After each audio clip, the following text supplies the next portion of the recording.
Recently, I had the opportunity to sing an arrangement of Come Thou Fount in a meeting of my local congregation.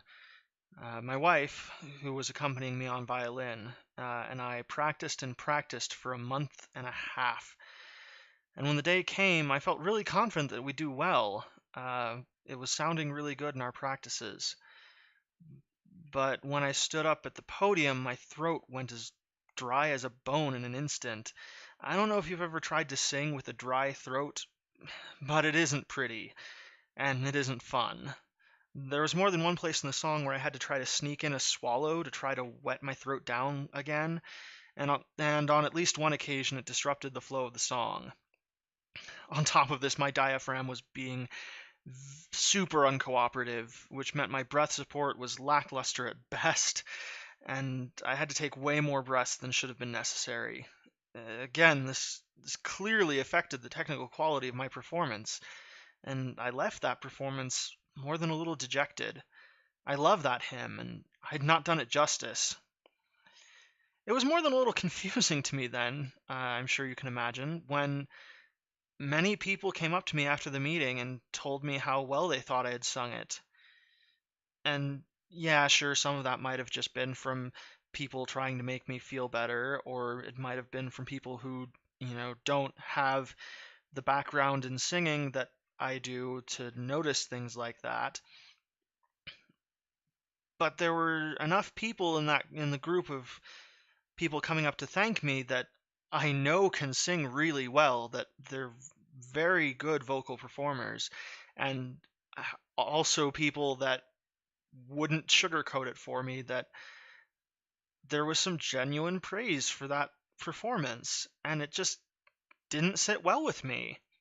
I knew about the problems with the performance, problems that in my mind were quite damning. I performed the songs much better in our practices. I had not done a good job here. So I've been thinking about that. How could the performance have been received so well when there were important technical problems with it? Well, here are some thoughts. When I was younger, I used to base a lot of my opinion of lyrical music on the quality of the singer's voice and their technical performance. I would listen to a song and think, well, I love the instrumentation and the lyrics have a good message, but that singer's voice just doesn't sound good. It's a shame. I would have loved listening to this song more. I still had this mindset when I first heard the Jack's Mannequin song Hammers and Strings. I had heard a friend play a cover of the song and I fell in love with it almost from the first bar. If you haven't listened to it, I would highly recommend going and listening to it. It's a hauntingly beautiful song about friendship and the weight of the past and coping with mental illness both as a sufferer and as a supporter. So I decided that I wanted to hear the original as performed by Andrew McMahon, and I'm ashamed to admit that the first time I listened to his original version of it, I hated it. Specifically, I hated his voice. I can't quite explain what it was about the quality of his voice, but I just thought this guy has no business singing with a voice like that. My friend had played other covers from the same artist, so I thought maybe this is just one bad example, and I gave a few more songs a try. But every single time I thought that the song would have been better with someone else singing it. Luckily for me, there was enough great about the non-vocal parts of the songs that I kept listening. Maybe part of it was this nagging feeling in the back of my head that my friend liked this guy. There had to be something I was missing. And there was. You see, in order to keep listening, I had to put aside my complaints about Andrew's voice. It wasn't going to get any better, so I should stop expecting it to and just enjoy the music as best I could. And when I stopped expecting his voice to be something it wasn't, when I stopped expecting it to be traditionally pretty, I was finally able to see how gorgeous it really was. In almost every song of his I've listened to, you can feel the emotion dripping off of every word.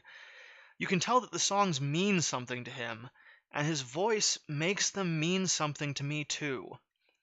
I don't think I'd like his voice if he was doing a cover of someone else's song in the same way that I could listen to some other musicians doing a cover of almost anything. But I now cannot imagine a Something Corporate song, or a Jack's Mannequin song, or an Andrew McMahon song without Andrew McMahon singing it. His version of Hammers and Strings is one of my all-time favorite songs now, when a few years ago I barely gave it a second listen. I still don't think that his voice is conventionally pretty per se, but when he plays those hammers and strings, it's not just the keys that he touches. When he sings, his voice is beautiful. There have been a few other examples of this transformation for me over the past few years. When I first heard Love, Love, Love by the Mountain Goats, I once again hated the singer's voice. But armed with the example of Andrew McMahon now, I kept trying to see what other people saw in the music. And then I listened to You Were Cool and This Year, and despite the voice not being any different, I fell in love with the Mountain Goats. And I started to realize that not only did I like the singer's voice despite it not being the most technically impressive or the most aesthetically pleasing, I don't think I'd like the song if someone with a prettier voice sang it. There is something about the song that needs that particular vocal quality to work. Worrying about making the singing pretty would ruin the beauty of the song. I'm being intentionally nebulous here about what I mean by something being pretty versus something being beautiful. And I don't know that I can codify that exactly, but what I hope I'm making clear is that I am not saying that it is bad to have a good voice, or that those other singers I've mentioned are somehow less talented. What I'm trying to say is that focusing only on the vocal quality of the singer, focusing on sounding pretty, can detract from the overall quality of the song's performance. Let me give a few examples from Hollywood, some good and some bad. I'm going to start with Disney's Frozen. I'm just going to come out and say it. I do not like Frozen, and a big part of that is the music. I could talk about the problematic implications behind Let It Go. I could talk about the forgettable opening song. I could talk about the annoying troll love song. I could talk about the one really good song from the movie, Love is an Open Door, and how supremely disappointed I was that it didn't get a reprise as a villain song. But today I want to focus on the exposition song, Do You Want to Build a Snowman? As a scene, the song starts out really well. It does a good job of showing the rift between Anna and Elsa and the pain that it brings both of them. It's a great song. Right up until their parents die. Let's consider what Anna must be feeling at this point. Years ago, she lost her sister. Sure, Elsa's alive and lives in the same palace, but the sister that Anna knew is gone, and she has no idea why. So when her parents die, Anna has now lost her entire family. This is a woman broken. She sits outside the door to Elsa's room, pleading for her sister to come back to her, pleading for some vestige of family to return to her, for something, someone to cling to not be completely and utterly alone. The raw emotion of the scene is palpable. Or at least it would be if it wasn't undermined by the music. Maybe it's just me, but it seems like they were so focused on the music still sounding pretty that there's pretty much no actual emotion in Anna's voice at this point. Which breaks my heart, because can you imagine how much raw pain and longing could have been packed into those 5 words, I know you're in there? If her voice had cracked, or the timing had been off, or anything changed to show how distraught she is, that moment would have been one of the best cinematic moments I had seen in a long time. It would have made Anna a real person to me. Maybe some of you can relate to whatever it was they were trying to show as her grieving, but to me it made her unrelatable, and I knew from that one moment that the movie had already lost me. They were so busy having the song be pretty that it lost its chance to be beautiful. Contrast this with my favorite scene from the 2004 adaptation of The Phantom of the Opera. In this scene, towards the end, the Phantom sings a tiny little snippet of Masquerade as his lair crumbles around him. Christine has just seen the Phantom for the monster he truly is and has left. His opera house is burning down above him. He's being hunted by the police. He's lost everything. And as he sings, he's sobbing. His voice is hoarse. He sings out of time and he's barely audible. Honestly, it doesn't sound good. But the emotions on display in that scene and the gut-wrenching emotions I felt while watching and listening to it transcended simple auditory pleasurability to something truly remarkable in its art. A few more quick examples. I loved the live-action version of Beauty and the Beast that came out earlier this year. It fixed most, if not all, the problems I had with Disney's animated version, while also adding a good deal of characterization and lore to the story. I really enjoyed it. There was just one problem, and you probably know what I'm going to get at here. Emma Watson was great as Belle, except when she was singing. And it wasn't because her voice was bad, or at least not directly that. My problem was how terribly she was auto-tuned. Look, I don't know how well Emma Watson can sing on her own, but the auto-tune of her singing is so blatant that every time she sang, I felt like I was listening to a T-Pain song.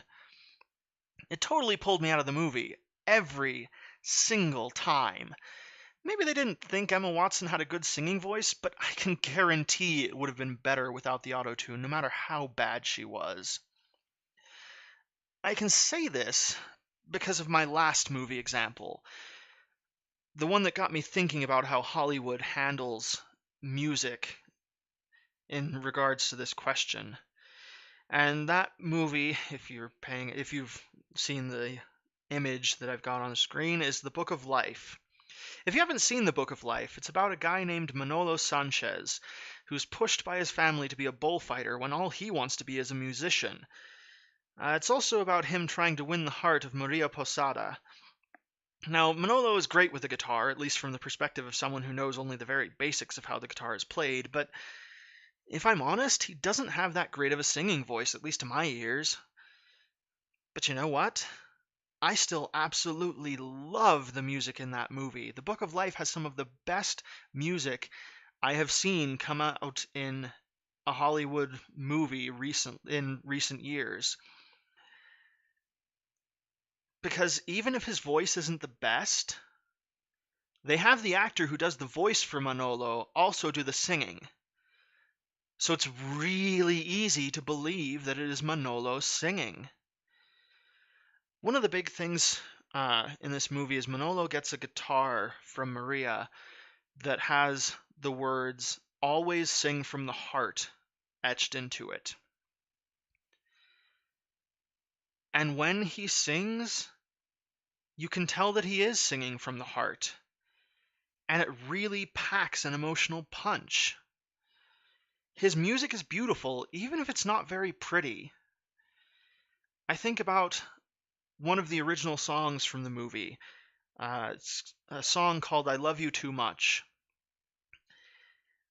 And honestly, that's one of the best movie love songs I've heard in a really long time, even though I feel like if I heard it outside of the movie, if I had heard it outside of the movie before seeing the movie, I don't think I would have liked it. Because the singing isn't that great. And it's not terrible, but it's not that great. But when you're watching the movie and you see how Manolo and Maria interact, and then you see Manolo pull out his guitar and that same voice comes out and starts singing this song, I just wish more movies would do this. I wish more movies would worry about the actor more and the acting more and the singing less. And so I look back at that performance that I did of Come Thou Fount, which to my ears wasn't very pretty. And I hope that somehow, in the way I've been talking about, it was still beautiful. And I guess, judging by how it was received, I have a good reason to hope that it was.